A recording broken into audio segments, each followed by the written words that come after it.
This is Harry Judd for Boxing Social in association with Betfred. We're at the O2. Dice, we're joined by Kody Mommaerts. Is that correct? Is that it? Oh, first time. Big Mo, Big Mo. How are we, first of all, Mo? I'm good. I'm excited to be back here, and I'm happy that we were able to get this fight rescheduled and come back at a reasonable time. So I'm just happy to be back in England.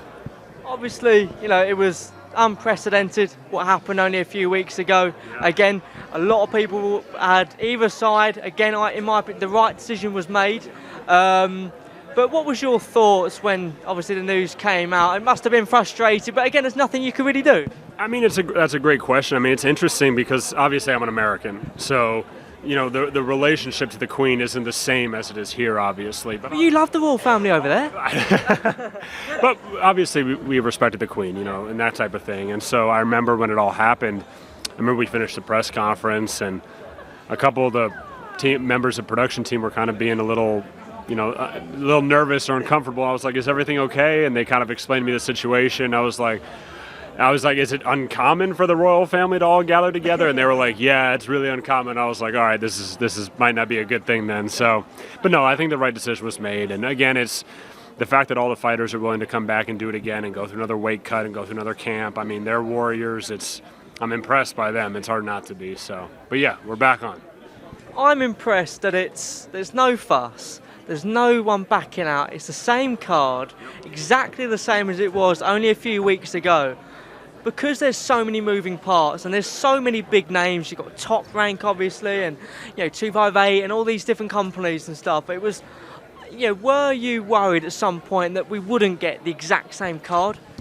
No, I actually wasn't, because of how historic this card was. The first ever all women's card in the history of boxing in the UK, headlined by two fights that easily could be main events on their own. I mean, Michaela Mayer versus Alicia Baumgartner easily could be a main event. So I think that's when you look at the scope of everything, when you look at the situation as to why it was postponed, I think that the fighters just wanted to get it going again, and we were able to book it at a reasonable time. I mean, a month out obviously is an extended period of time, but it's not a year or anything like that. So it was like weeks. It feels only like last week we were in that hotel waiting, and the news came out. It's crazy. It's crazy. It's weird now doing it again, yeah. But I like to look on, like to be an optimist where I can, and this has allowed for another month, multiple weeks of more marketing and publicity and things like that. And, Saturday is a huge weekend for boxing, just period, with some of the other fights on the card. So I love that this fight is almost kind of in their own time slot also. We're not going to be competing for viewership or anything like that. So I think it all worked out really, really well.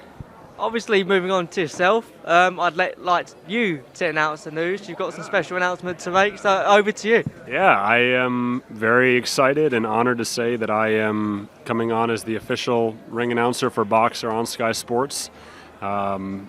Basically signed a long-term deal with them, so I'm excited, and I'm really, really thankful. I'm thankful to the boxing community for obviously, kind of bringing me in with open arms. I'm thankful to the fans here in the UK that enjoy my work and like my style and things like that. And now it's just time to put on a show, and it's time to really, I'm looking to grow boxer events. I'm looking to make boxer events on Sky Sports the best form of entertainment possible, the best form of a boxing show possible.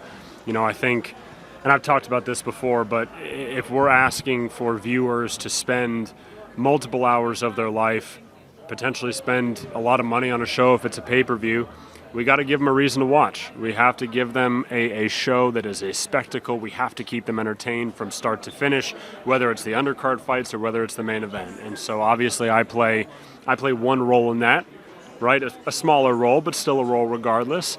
And I'm excited to play it. But it's amazing how everything has happened so quick. Obviously I'm pretty young in the industry, but it's been fun kind of building this and just kind of figuring it out as I go. When are you going to set up camp here? Because you still live at home in Denver. When are we going to get you over to live in England? I don't know. I love it here so far. I'm not going to lie. I'm a city person. I'm an urban person, and so this is, tell you what, the food scene here is what's getting me. I mean, London has some of the best food I've ever had. I love the nightlife here. So it's the weather that puts you off, isn't it? Just say it. Just tell us that. Tell us the news. I'll tell you why. I'll tell you what puts me off. The damn traffic Oh my God. Don't get me wrong, I love it. I love the scenery of London, but I'm sitting in traffic for an hour to go 4 miles. I'm like, good Lord, man, that's the only downer. I love London otherwise. I love it here.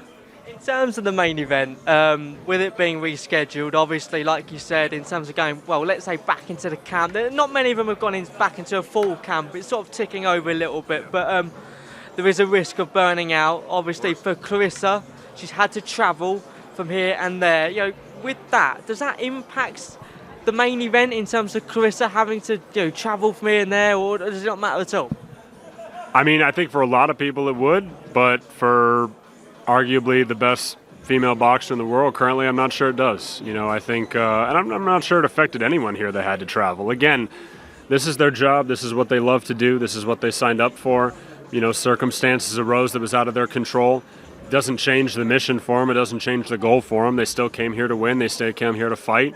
And they're just going to do it a month later. That's the only real difference that I see. I mean, yeah, they had to go back into camp. They had to cut the weight again. Obviously, that's brutal. That's something that if you weren't a fighter, you don't understand. And I'm not a fighter, nor was I a fighter, but I can still see it firsthand, and I can at least appreciate what they're going through. And they're all warriors. But no, I don't think that having to travel back changed anything because they still have the same goal. Obviously, with the news last week, the Eubank Bend situation, boxing was in quite a poor light of last week. A lot of bad things were happening, a lot of bad things were being said, but is this where boxing gets back on the right path this weekend? I think when you look at it, it's at least it's kind of like what is next, in the sense of is that whatever happened. Whatever happened last week does not affect this card. It's a separate organization, separate promotion, separate situation. Even if it was the same promotion, it's the next fight. It's the next thing that we have to focus on. I think that if we take too long dwelling in the past, I think that can detract us from, building a future and building the sport of boxing as a whole and as a group. I think the most important thing is to look at the situation, look at the parties involved. I was not involved. Find whatever needs to be changed, make the correct adjustment, and move on. But we can't dwell in the past too much. We have to learn from it, and boxing is, what have you done for me recently type of thing. And so, this weekend is the focus. It's what can we do on Saturday, what can we do at the O2, what kind of show can we put on. That's all that we can control because obviously we weren't involved in the other stuff. So obviously I can't probably press you on a prediction for Shields Marshall as the MC, so that's probably out of the question. Yeah, I don't really do predictions, but I can tell you this. My prediction is that it's going to be a great fight. I think that the matchup, when you look at it, I think stylistically it's interesting. I think that there's a rivalry there. I think it's amazing that, Clarissa came over here to do it on, UK soil, to do it in Savannah's backyard. What else do you want from boxing? Like, I've been talking to people about this fight. I'm like, what more do you want? An undisputed title fight, all the belts on the line, a rivalry, two different countries being represented. What else? Is there much else that you would ask for? I don't think so.